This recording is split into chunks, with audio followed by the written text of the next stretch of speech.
के अजीम पर जलाल बाबरकत नाम में आप सबकी सलामती हो।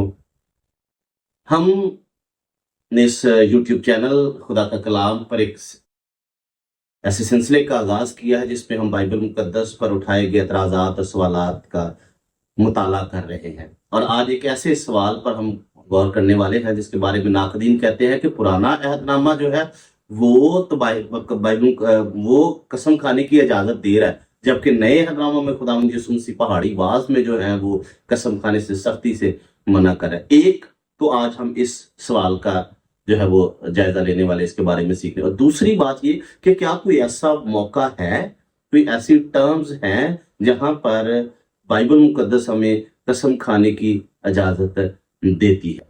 हम इस वीडियो में इस सवाल पर जो है एक ही सवाल के दो हिस्सों पर गौर करने वाले हैं।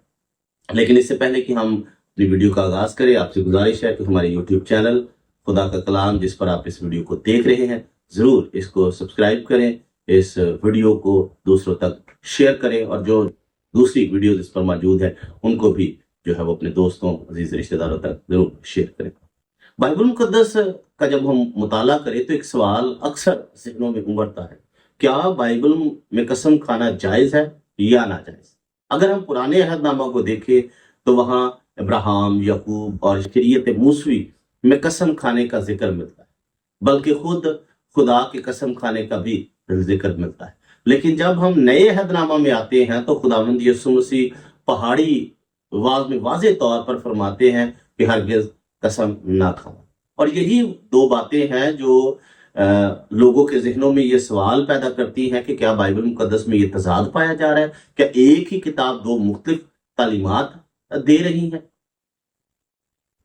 हम इस मौजू का गहरा तारीखी, लसानी और ईमानी जायजा लेने जा रहे हैं और इसके लिए आप इस वीडियो को पूरा जरूर देखें ताकि हम इस सवाल को अच्छे तौर पर जान और समझ सके और ऐसे मगालतों से हम बाहर आ सके।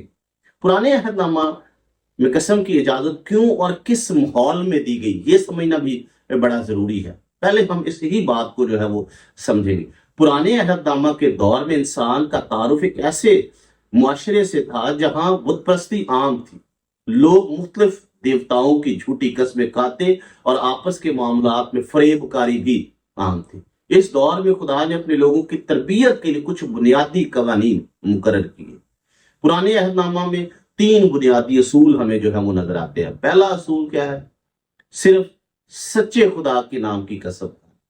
इस्तिस्ना की किताब के 6 बाब की 13वीं आयत में लिखा है, तो खुदावंद अपने खुदा से डरना और उसी की इबादत करना और उसी के नाम की कसम खाना।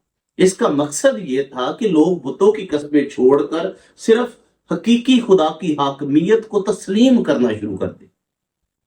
दूसरा असूल जो है वो कसम को पूरा करने का सख्ती से अमल करना। गिनती की किताब के 30वें बाब की 2री आयत में लिखा है, जब कोई मर्द खुदावंद की मन्नत माने या कसम खाए तो अपने अहद को ना तोड़े, बल्कि जो कुछ उसके मुंह से निकला है उसको पूरा करे। यानी कसम कोई खेल तमाशा ना थी, बल्कि खुदा की हजूरी में किया गया एक मुकद्दस वादा था जिसको पूरा करना लाजिम था। ये दूसरा असूल।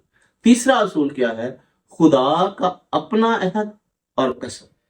इब्रानियों 6 बाब और उसकी 13वीं आयत में जिक्र मिलता है कि जब खुदा ने अब्राहम से वादा किया तो चूंकि उससे बड़ा कोई ना था वहां पर, उसने अपनी ही कसम खाई और पुराने अहदनामा में कसम के मुताल्लिक मुमानत जो है वो नहीं पाई जाती, बल्कि ये एक मशरूत इजाजत दी जाती थी। ये जरूर याद रखिए कि मशरूत इजाजत थी ताकि लोग झूठ, फरेबकारी और बुत परस्ती से बचें और खुदा की तरफ आए। अब जरा वक्त के हम धारे में आगे बढ़ते हैं और उस दौर में आते हैं जब खुदावंद यीशु मसीह ने इस दुनिया में तशरीफ लाए। पुराने अहदनामे और नए अहदनामा के दरमियान एक सैकड़ों सालों का फासला जो है वो हमें नजर आता। और इसी अरसे में मजहबी रहनुमाओं यानी फरीसियों और फकीयों ने खुदा के पाक कवानीन को अपनी चालाकियों के लिए इस्तेमाल करना शुरू। उन्होंने कसमों की दर्जा बंदी कर ली हुई थी। अगर कोई शख्स खुदा के नाम की कसम खाता तो उसे पूरा करना लाजमी समझा जाता था, लेकिन अगर कोई शख्स आसमान, जमीन, यरूशलेम या हैकल की कसम खाता तो वो समझते थे कि इस कसम को तोड़ा जा सकता है और इस पर गुनाह नहीं होगा। यानी लोग कसमों के लफ्जी उलट फेर के जरिए एक दूसरे को धोखा देते थे और खुदा के सामने भी खुद को बेगुनाह समझते थे। कसम खाने का मकसद जो सच्चाई कायम करना था वो खत्म हो चुका था। इस माहौल में खुदावंद यीशु मसीह ने एक ऐसा इनकलाबी पैगाम दिया जिसने पुराने तर्ज फिक्र को मुकम्मल तौर पर हिला कर रख दिया। मत्ती के इंजील 5वें बाब की 33 से 37 आयत में यीशु मसीह फरमाते, तुम सुन चुके हो कि अगलों से कहा गया था कि झूठी कसम ना खाना, बल्कि अपनी कसमें खुदावंद के लिए पूरी करना। लेकिन मैं तुमसे कहता हूं कि हरगिज कसम ना खाना, ना आसमान की क्योंकि वो खुदा का तख्त है, ना जमीन की क्योंकि वो उसके पांव की चौकी है, बल्कि तुम्हारी बात हाँ के बदले हाँ और ना के बदले ना हो, इससे ज्यादा जो है वो बदी है। इसी तरह याकूब 5वें बाब 12वीं आयत में यही तालीम को जो है वो दोहराया गया है। यानी ऐ मेरे भाइयों, सबसे पहले ये कि कसम ना खाना, ना आसमान की ना जमीन की, ताकि तुम सजा के लायक न ठहरो। यीशु मसीह इंसान को इखलाक और ईमानदारी के ऐसे आला तरीन मुकाम पर लाना चाहते थे जहां इंसान के सिर्फ अल्फाज ही काफी। एक ईमानदार का किरदार और उसकी सीरत इतनी साफ और सच्ची होनी चाहिए कि लोग उसकी बात पर बगैर किसी कसम खाए यकीन कर लें। अगर आपको अपनी बात सच्ची साबित करने के लिए कसम का सहारा लेना पड़ रहा है तो इसका मतलब है कि इंसानों में एतबार और सच्चाई की कमी नजर आती है। अब आते हैं अपने असल सवाल की तरफ, क्या ये बाइबल में तजाद है? तो इसका सीधा मुख्तसर सादा जवाब ये है, जी नहीं, ये तजाद नहीं बल्कि शरीयत की तकमील यानी स्पिरिचुअल ग्रोथ है। इस बात को मजीद समझने के लिए मैं आपको एक सादा सी मिसाल देना चाहता हूं। जब बच्चा छोटा होता है तो वालिदैन उसे सिखाते हैं कि बेटा रास्ते पर चलते वक्त किसी का हाथ पकड़ कर चलना है ताकि गिर ना जाए। लेकिन जब वही बच्चा बड़ा हो जाता है, समझदार बालग हो जाता है, तो उससे कहा जाता है कि अब तुम खुद अपने कदमों पर सीधे चले जाओ या उस पर चल सकते। क्या वालिदैन की दोनों बातों में आपस में तजाद पाया जा रहा? मुतजाद नहीं, बल्कि पहली हिदायत बचपन के लिए थी और दूसरी हिदायत बालग होने के बाद के लिए थी। बिल्कुल इसी तरह इंसानों को झूठ से बचाने के लिए कसम की हदूद और शराइत मुकर्रर की गई। यीशु मसीह ने मत्ती 5:17 में खुद फरमाया, ये ना समझो कि मैं तौरेत या नबियों की किताबों को मनसूख करने आया। मैं मनसूख करने नहीं बल्कि पूरा करने आया। यीशु मसीह ने पुराने कवानीन के बुनियादी मकसद सच्चाई को उसके अरूज और कामिल शक्ल तक पहुंचा दिया। उन्होंने फरमाया कि सच्चाई सिर्फ कसम खाकर बोलने की चीज नहीं बल्कि आपका हर एक लफ्ज सच्चा होना चाहिए। यहाँ एक और सवाल भी उठता है जो मैंने शुरू में कहा था कि क्या कोई ऐसा पॉइंट भी है जहां पर हमें कसम खाने की इजाजत मिलती है? क्या हम कोई ऐसा वाकया है जहां पर हम बिल्कुल कसम खा सकते हैं? इसलिए एक सवाल और भी उठता है कि क्या हम अदालत या कानूनी दस्तावेज़ जो है उनमें कसम उठा सकते हैं?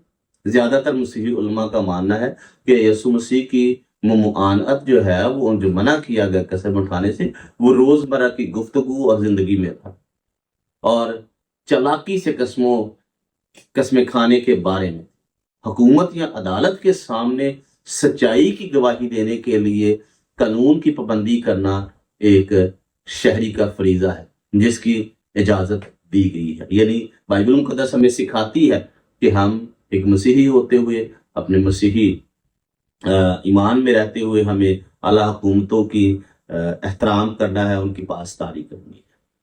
खुलासा कलाम यह है कि बाइबल मुकद्दस हमें सिखाती है कि कसमों के लफ्जी जाल में उलझने की बजाय हमारी जिंदगी इतनी शिफाफ होनी चाहिए कि हमारी हाँ वाकया ही हाँ और हमारी ना वाकया ही ना हो। पुराने अहदनामा ने झूठ पर पाबंदी लगाई और नए अहदनामे में खुदावंद यीशु मसीह ने हमें सच्चाई के तरफ जो है वो बुलाया। اور یہ کوئی تضاد نہیں ہے، بلکہ خدا کی حکمت کا وہ خوبصورت سفر ہے جو انسان کو کامل ایمانداری کی طرف لے جاتا ہے۔